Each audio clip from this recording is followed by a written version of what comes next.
এই যে 31st নাইটে কালকে আমাদের ছাদে পিকনিক হবে। তো সেই জন্যে এরকমভাবে দেখো এত সুন্দর করে কিন্তু অ্যারেঞ্জমেন্ট করা হয়েছে। তো এখানে দেখো কি সুন্দর করে কিন্তু লাইটিংগুলো হয়েছে। তো আমাদের এই ফ্ল্যাটেরই সবার প্রচেষ্টা কিন্তু এত সুন্দর অ্যারেঞ্জমেন্টটা হচ্ছে। তো দেখো এইখানে কি সুন্দর করে একদম সাজানো হয়েছে, একদম খুব সুন্দর লাগছে দেখতে। এই দেখো এখানে একটা বড় লাইট লেগেছে, এখানেও সাজানো হয়েছে, প্লাস এই জায়গাটাও সাজানো হয়েছে। আচ্ছা একবার ওইদিকে ঘুরিয়ে দেখিয়ে দিই। আচ্ছা এইখানেও একটা বড় লাইট লাগানো হয়েছে, ঠিক আছে, ছাদের লাইট লাগানো। এখানে সাজানো হয়েছিল কিন্তু হাওয়ার জন্য এই একদিকে হয়ে গেছে, ওটা আমার পরে ঠিক করে দিতে হবে। আর এখানে দেখো চেয়ারগুলো সব ধুয়ে রাখা আছে, ঠিক আছে। ছাদটা কিন্তু আমাদের অনেকটাই বড় দেখতে পাচ্ছ।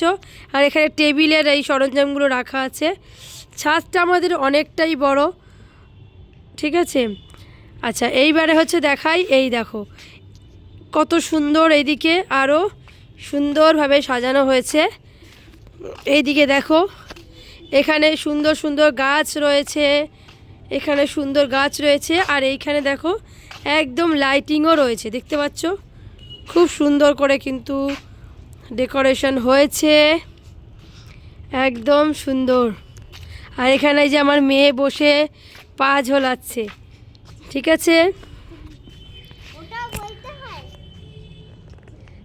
আর এই যে আমি ভিডিও করছি, তোমাদেরকে শেয়ার করছি, দেখো দেখতে পেয়েছো। আর একটা তোমাদের দেখাচ্ছি,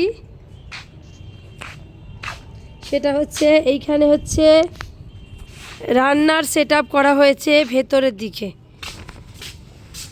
এই হচ্ছে এইখানটা হচ্ছে রান্না করা হবে, ওপর দিয়ে তিরপল দিয়ে ঢাকা হয়ে গেছে, ছোট্ট ঘরের মতো, খুব সুন্দর এই জায়গাটা। কিন্তু আমাদের কালকের পিকনিকের রান্নাবাড়ি হবে। আর যেখান দিয়ে সবাই ফ্ল্যাটে উঠবে সেখানটাও কিন্তু দেখো সুন্দর ডেকোরেশন হয়েছে। আর এই যে লাইটিং দেখতে পাচ্ছ, লাইটিং দেখতে পাচ্ছ, এই দেখো লাইটিং। এবার কালকে খালি পিকনিক হওয়ার অপেক্ষা, দেখতে পাচ্ছ, এই যে খুব সুন্দর। তো চলো কালকের জন্য আমরা রেডি।